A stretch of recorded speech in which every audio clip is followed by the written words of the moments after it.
Hello, race fans. Great to be back with you once again here on another Motorsport.tv preview of the Super GT Championship. We are pretty much near the halfway point of the season now, and it has been a very exciting battle leading up to this point. So myself, Jake Sanson, and my commentary colleague Jamie Klein thought we'd have another sit-down conversation this time with one of the stars of the season. Ritomo Miyata himself has elected to join us, taking time out of his busy Super GT and World Endurance Championship schedule. That's a lovely thing to be able to say. Ritomo, great to have you with us. Yeah, thank you so much. So I'm back in form yesterday because last weekend I went to Monza. So really tough time, but it's quite good. And you came back to a bit of a heat wave in Tokyo. It's a bit hot out there in Japan. Yeah, very hot in Japan. So when I'm back in Japan, it's so hot. So yeah, but it's basically in Japan.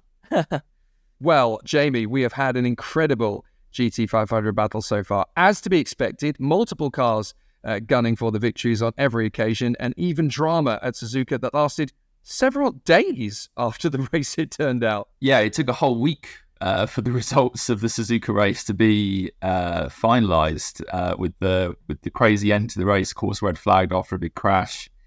And then the penalty was applied to the car that won on the road, which was the number 3 Nissan. Then there was a kind of appeal against the penalty, and that's why it took so long to shake out. We'll get into all the details later. But I would say the story of the season so far has been, Toyota's turnaround from looking like they were possibly struggling a bit at the start of the season. But now, of course, we're joined by the championship leader, or one of the drivers in the points leading, number 36 Tom's car, looking very, very strong. We'll get into more detail on that as well. But that second place for Miyata and Tsuboi with 40 kilos of success ballast on board, I think that's a huge statement of intent that the other manufacturers, Honda and Nissan, are going to be looking at that and thinking they're going to be tough to beat for the rest of this season. Certainly are. Let's talk about this in some depth now. So looking back at Suzuka, it's obviously been a very interesting situation, and we had a very dramatic end to the race at Suzuka. Fortunately, despite the ferocity and nature of the accident that brought out the red flags, we are very delighted to be able to say that there are no lasting and sustaining injuries from the incident, which of course is incredibly fortunate considering just how tough it was in the moment. It was you, Jamie, and Scott Woodward that had to talk through the enormity of all of that at the time. But fortunately, everybody has come through that on the far side. What it all means, of course, at the end of a dramatic race was that the victory ended up being declared for for Yuji Kunamoto and Sena Sekiguchi in the Wed Sport Bando car, rather than Ritomo and Sho, who got the pole position on the Saturday. So a very dramatic weekend all round, but a great resurgence for Toyota. I want to talk about that with you, Ritomo, because obviously you guys had to really struggle at the start of the season to find the pace, but then come Suzuka, it's all come back, and you guys have absolutely found it. Where have you guys been working to try and improve, and how tough has it been to get back to where the team deserves to be? Actually, Suzuka is the most difficult for our Supra. So last year is we couldn't make it a good result, and then if this season we make it a good result in Suzuka, maybe we can fight the championship, and then only focus to the improvement to our car setup and the tire development. So, and then we can get the good performance in Suzuka. So, yeah. So it was very difficult to obviously make this emergence, but in Fuji, the car was very strong, and Suzuka obviously likewise, and we're going to Fuji next. So Toyota obviously on a bit of a crest of a wave at the moment. Jamie, I want to talk about this incident with the Nissan that ended the Suzuka race under a bit of a cloud. Very dramatic. Obviously not the first time that there has been a bit of a controversial end for the number 3 Nissan in recent times. At the early point of 2022, there was one when they had a big crash in Fuji, and now to win the race and then have it taken away from them at Suzuka, they're never far from the headlines, are they? Yeah, that's very true. I mean, I feel sorry for the Nismo team. They had to rebuild that chassis last year using the test car, which they still haven't rebuilt, by the way. They don't have, at least at the start of the season, they didn't have a test car. Now they have to build up another chassis for the next race at Fuji after that huge incident. As you mentioned earlier, thankfully, Suge Matsuda, who was at the wheel of the 23 Nissan Z at the time, walking away. Well, not quite walking away, in fact, but avoiding any major injury. He was taken to hospital as a precaution, but he was released from the intensive care ward after a few days. And we've yet to hear in detail what injuries he may have sustained, or indeed whether, at the time of recording, whether he will race at Fuji. But yeah, like you say, a relief that he's it looks like he is on the mend as of the present time. And the other driver involved, Kosuke Matsura, completely fine, got out under his own power. But of course, the race ended with that incident. So the second time this year we've had a race end early because, of course, Okayama first race with the terrible weather we had there came to an early end as well. So it's becoming a bit of a theme this year. But the crucial thing this time was that the number 3 Nissan had not done its second pit stop. Of course, the 450 kilometer races require each team to make 2 refueling stops, and the number 3 Nissan was the only one that hadn't done that. I think they were circulating something like 10th place before the second round of pit stops began, and they just happened to be in the lead when the race stopped, having not yet made that stop. So in the end, they were given a 60-second time penalty, which dropped them to 4th, but I think a lot of people think that's quite lenient, given that a pit stop in reality would probably cost you more time than that. So, okay, they lost the win, but they still got more points than they really looked like they were going to have up to that point in the race. So that has put them in a good position, second in the championship behind the 36 Tom's Toyota. But yeah, there was a huge protest by all the teams virtually, except for Nismo and a couple of others, against the number 3 Nissan because the rules clearly state that you have to do 2 refueling stops, but the rules don't state, or at least at the time they didn't state, what is the punishment if you don't. Now, as we'll get on to in a moment, the rules have been changed and everything should be a lot clearer from now on. Yeah, very interesting scenario and a unique one in 2023. So let's talk a little bit about that, having had a look at the standings and look at how close it is. There is a brilliant fight going on for the title between the Tom's Toyota number 36 and the number 19 Toyota, as you can see from the standings, how close it is. A little word from you on that, Ritomo. I mean, going into the third race of the season, obviously having taken the win at Fuji, and now having to battle against the Wedsport Bando car, which has obviously finally taken a win after a long absence from the top step of the podium. What is the rest of the fight going to be like between the two crews now, between you and the Wedsport Bando car? Because obviously in Super GT, it's very intense between every team on the grid. Just because you guys are in the same car, you want to beat them just as much as you want to beat anybody in a Nissan or a Honda. Yeah, so Suzuka is, I think the Yokohama Tires team is very strong because in qualifying the number 24 is the very fastest time, and then race is the number 90 is the very strong best. So and we only lost time is the outrap.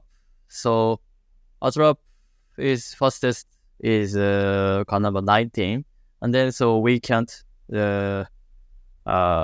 keep the P1, and then yeah, after the long run pace is faster than car number 19, but so end of the red flag is unfortunately so we can't so we can't fight the so finish the race, but we had the 40 kilograms the success rate is, and then so we can fight the top class. It's quite good, and then so we had a good strong performance. So it's definitely going to make things very interesting in the second half of Super GT 2023. Let's talk a little bit about some of the news headlines that have been emerging in recent weeks. Obviously, the rule changes that have been made to the pit stop regulations since that little bit of a fallout at the end of Suzuka, since it took a week to finalise the results of race 3 of the 2023 season.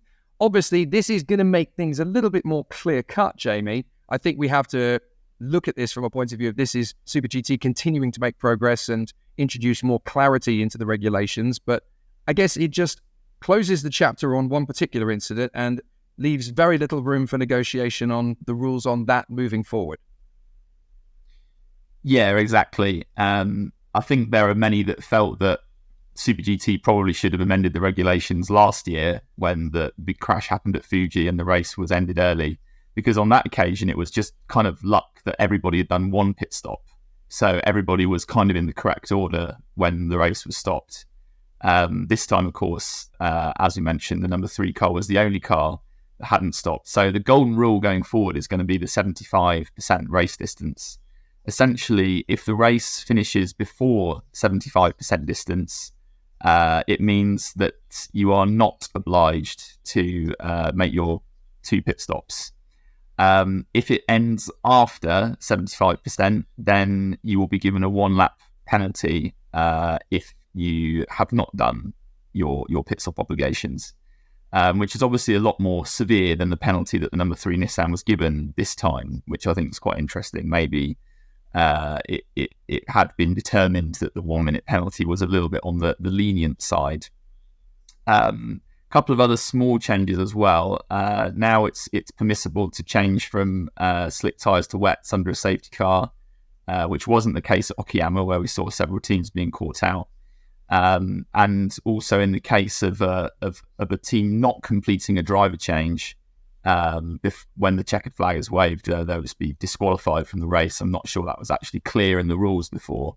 Nobody, I don't think, had tested what would happen if they hadn't done a driver change. So, yeah, like you say, it's just a case of, I don't want to say trial and error because that makes it sound a bit amateurish, but I suppose just reacting to situations as they occur and preventing the same thing happening again, essentially. Absolutely. And that's really important to focus on that kind of adjustment to give that sort of clarity. Ritomo, from your point of view as a driver, having obviously lived through all of that at Suzuka, what are your reactions to the regulation change? Do you see this as sort of understanding the rules a little better now, or is this just another part of the Super GT makeup for 2023? Yeah, I understand that's the change of regulation because this program is start with the last season, and then we ordered to please change the regulation so to this season, but race organizer didn't change the rule, and then so now it's the Suzuka is program this regulation, and then so team protest to the race organizer, and then they changed the result. It's this program is started last year, so actually it's now it's changing the regulation. It's, I think, good for the teams, I think. That's not the only bit of information and news that's been coming out over the last few weeks. Naturally, with Michelin having recently announced that they're going to be withdrawing from the GT500 competition, there have been some significant developments as a result of that. Jamie, there's been a lot of talk from the manufacturers, particularly the likes of Bridgestone and Dunlop, essentially trying to suggest they don't want Yokohama to just have a monopoly and run away with it next year.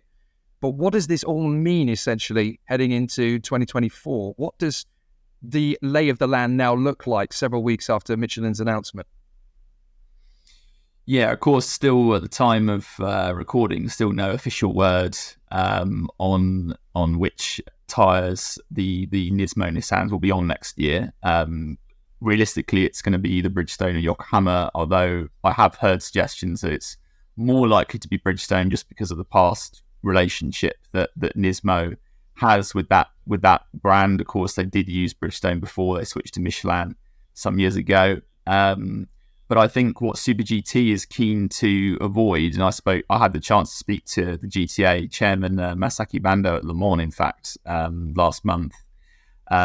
he is keen to avoid a situation where Bridgestone has everything its own way, because they're already supplying 10 cars out of 15. If you add the 2 Nismo cars, that's 12 out of 15, and then we're not far away from having a kind of de facto one tyre championship. So I know for a fact that Dunlop is not very happy that the fact it's only got 1 car. I suspect Yokohama would also like to have more than 2 cars if possible. Of course, it wasn't that long ago they had 3 before they lost the Mugen Honda from their stable. So I think probably Super GT will be looking to ensure, of course, Nismo is free to make a contract with whoever they want, but I think what Super GT will want to ensure is probably that Bridgestone doesn't end up supplying everybody. So we want to keep the tyre war going, and that means Yokohama and Dunlop both need competitive cars to supply. So I wouldn't mind betting at this stage that there will be some talks going on, maybe to size up some teams currently using Bridgestones and see what it might take to get them on a different brand of tyre just to balance things out.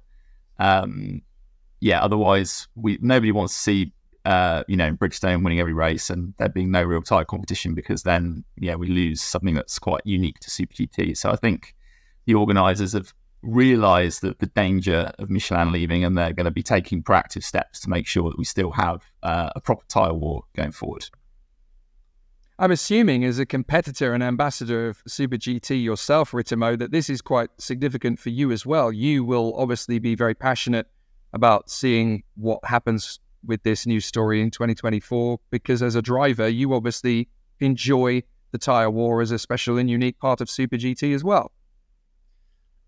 So I know the Michelin stopped during the Super GT next season. So it's unfortunate. So, Super GT's tire is really special, and then so this competition is a really high level.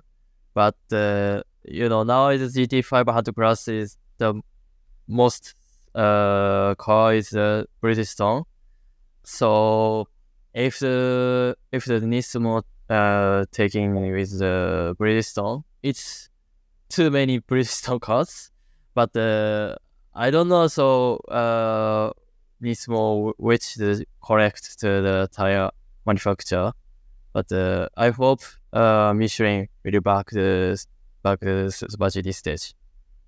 Now, we have you here as a guest, Ritomo, on our show. We would be foolish if we didn't take full advantage to ask you some very pertinent questions. Obviously, we have to talk a little bit about Toyota and you being the World Endurance Championship Challenge driver. How big a difference has that made to you in 2023? Clearly, the results are coming in, not just in Super GT, but in Super Formula as well. You really are riding the crest of confidence. How big a boost has being part of the Wet Challenge been in part of that?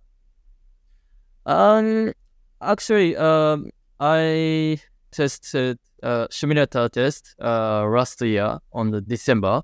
I went to the TGRE factory, and then so maybe they discussion my level, like English level and the driving level, and then so feedback. So maybe they check my performance, and then so they are sharing information on my performance, and then so they chose the WEC Challenge program of me. So before starts this season, and then so I really happy this I joined this program, and then now is I'm good to make the result. So maybe team and the media, so maybe there are people thinking maybe I'm now is boosting, but it's not making the boost, but I'm very happy feeling.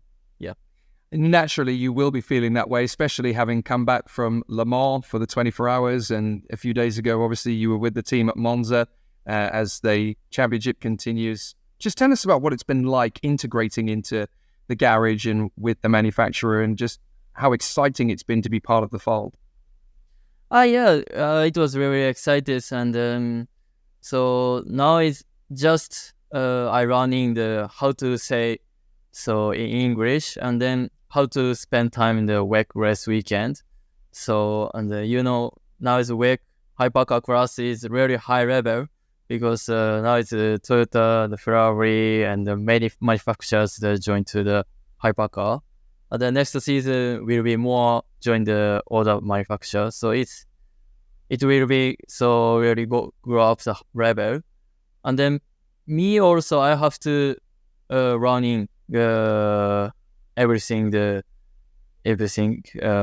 car driving everything I have to run. But I don't know. So next year, so what can I drive the category? But now I only running it. Well, Ritomo, not a lot of people will be aware, but you and I actually have a couple of major things in common with each other. First of all, being that we are both passionate racing fans that are autistic. And secondly, that we both have a bit of a habit of taking games consoles with us to race circuits wherever we go in order to keep the passion of racing active and alive during the weekend. You're in this position now where everything is really coming together for you. You're at the height of your powers so far. What are your thoughts heading for 2024? Obviously, there's a lot more still to do this year, and you're right in the middle of it. But what are your ambitions and hopes for what this year could lead to in 2024? So now I'm now reading the championships, Super GT and Super Formula. And then so now I'm joining the WEC Challenge program. If I can get the post championship, winning the championship, maybe more easy to get the chance to Europe. And then now we discussion the my future. So how to going to the WEC hypercar class, and then so now I went to sometimes Europe, and then last weekend I went to the Monza. So motorsports fans are really, really good fans, and then very motorsports fashion is very different in Japan. So I really excited. So yeah, now it's just I focused my Super GT and Super Formula categories. Yeah. Well, there's a very good chance, Ritomo, that you're going to give me and Jamie the chance to get our history books out. I'm trying to remember the last time a driver won Super GT and Super Formula in the same season. We're going to have to do some homework, I think, if it continues. Let's talk about Fuji coming up, Jamie. Obviously, GT500 will be as competitive as ever. It's a tricky championship that we're heading into now. This is the point when things are going to get very difficult in terms of the battle. What do we think we're likely to see next time out at Fuji? Obviously, it's very hot in Japan now, but it looks like it could get even hotter by the time we head to Fuji in August. Yeah, obviously, there's going to be a lot of cars in contention. We're at that stage of the season now where the success ballast, fuel flow restrictors come into play now. Ritomo, along with Shota Boy, will have the stage 2 fuel flow restrictor. The number 3 Nissan will have a stage 1 restrictor. Everybody else just with the success ballast. But we are at the stage now where that is going to make more of a difference. It will obviously have a big impact in qualifying. 450k race though, so there's always a chance to come back. But I have to look at some of the cars. They're heading to Fuji very light on ballast for various reasons. I want to pick out the number 24 Kondo Racing Nissan. As Ritomo rightly mentioned earlier, they were on pole briefly until I had it taken off them for a fuel tank infraction. Quite an unusual reason to be stripped of the pole, but that was what happened. So they're heading there with just 6 kilos of ballast on board, and this equivalent race last year they were on the podium. So I think since then Yokohama's made a lot of progress with the tyres. Yeah, we saw that of course with the 19 car winning at Suzuka. So I have high hopes for the Kondo car shared by Daiki Sasaki and Kohei Hirate. But I think the team that's really underperformed so far this year and is really well overdue a top result is ARTA, the 2-car Honda squad.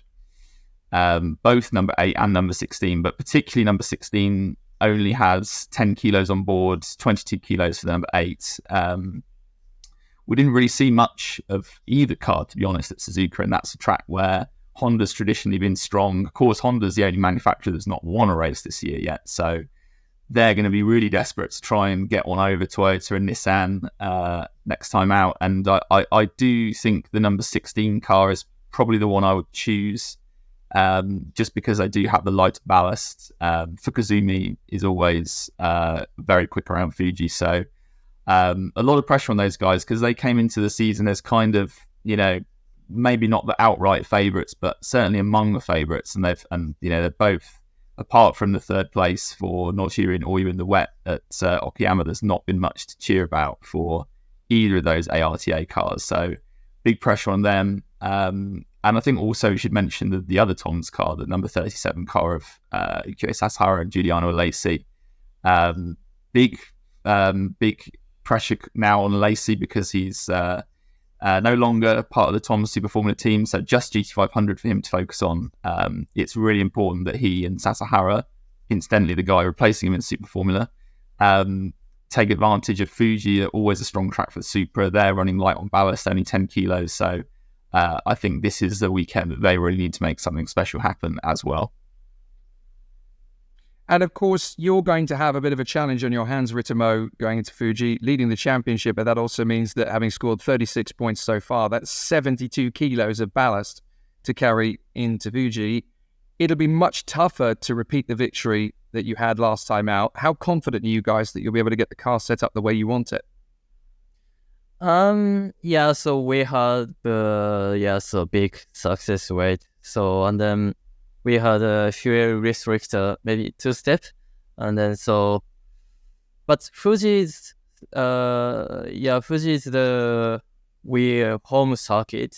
Supra is quite good performance at Fuji. So if we can finish the P6, P8 around, maybe we quite good this result, and then if we fight the podium around, so really good performance.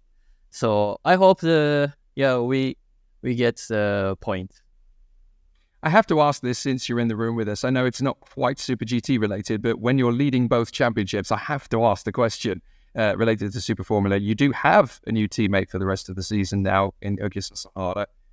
We've obviously heard both sides of the argument from Giuliano and Okio. How do you feel about it, having a teammate that you work with in Super GT, but is the confidence raised for the rest of the season for that campaign? I'm not changing my mind because just Super Formula teammate changing from Giuliano to Sasahara, but it's not changing my mind. And Super Formula is like F1. Only one driver focused to my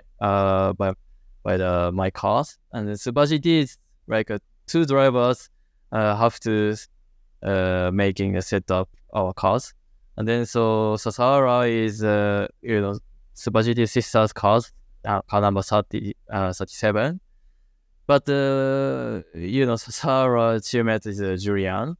So I hope good relationship with Julian and Sasahara. It's diplomatic as ever. The perfect race. Yeah. I hope they're good relationship. I'm sure it shall be.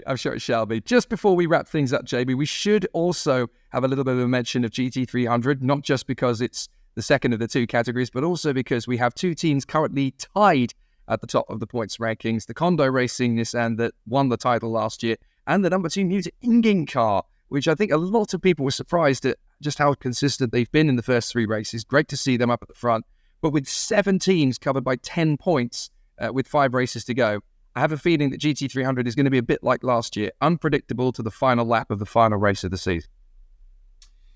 Yeah, like you say, incredibly tight at the moment, and you'd say the top 3, 4, 5 cars, even in the championship, have all got every chance of winning, and it's really going to be hard to call it for the rest of the year. Of course, there's no fuel flow restriction in GT300, just the success weight, so those two cars you mentioned, the Kondo racing car of De Oliveira and Natori, as well as the Ingin car of Tatsumi and Taira, both on 90 kilos of ballast, which is a huge amount to lug around a track like Fuji especially. So I'm sure they'll be looking for minor points just to keep that points tally ticking over. You know, we've seen Kondo have been a master of scoring points even when they're fully laden with success ballast. So I wouldn't be surprised at all to see them in the sort of P5, P6 range. Will be interesting to see if the other title contenders, the number 2, the 52 Green Brave Toyota, can they prove that consistent, because that's always been one of their issues over the last couple of years with mechanical failures and things like that. So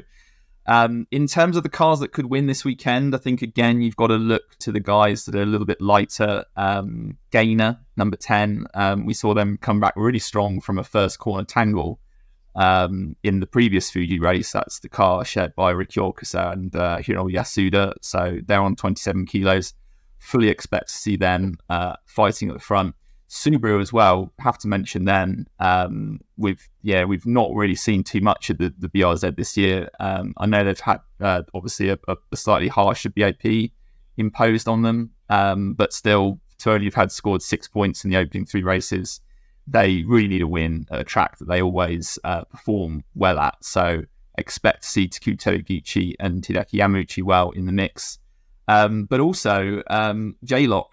Now, they should have, again, at the time of recording, we don't have official confirmation, but if all has gone to plan, they should have the Evo 2 upgrade on their Hurricanes this weekend.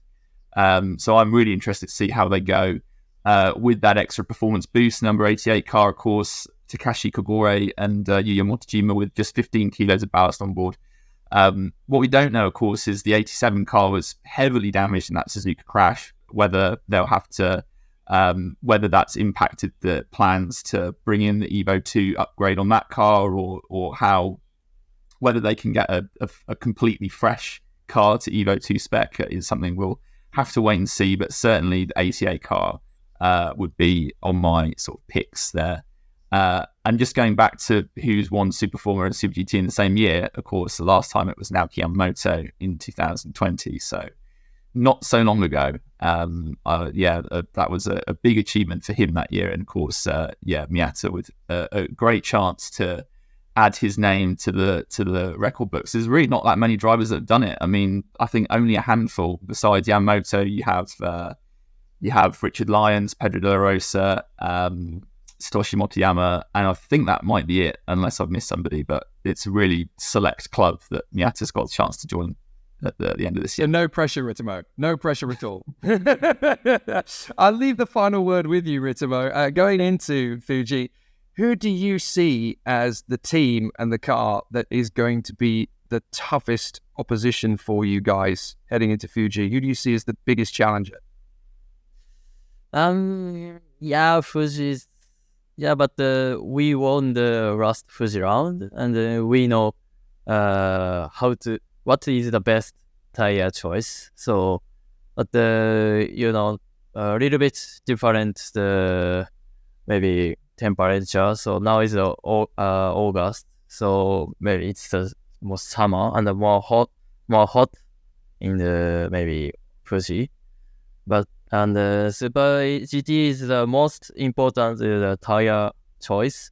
So we focus what is the best tire choice, but we don't need the pressure. So essentially, what you're saying is you don't fear anybody. You guys know what you're doing. It's all good. Yeah. So we know how to do. So just now is we have the success rate. So just how to saving the tires with the success rate. Fighting talk. We love it. Excellent. Timo, thank you so much for being with us. Thank you to you as well, Jamie. It's been great to chat lyrical about the Super GT season at this stage. We cannot wait for the next round on the first weekend of August at Fuji Speedway. You can see it all here on motorsport.tv, live on the premium service. You can also go back and watch the previous 3 races of the 2023 campaign as well. We'll be there live and very much in action at Fuji. But from all of us here, from myself, Jake Sanson, thanks very much for watching, and we'll catch you in Fuji.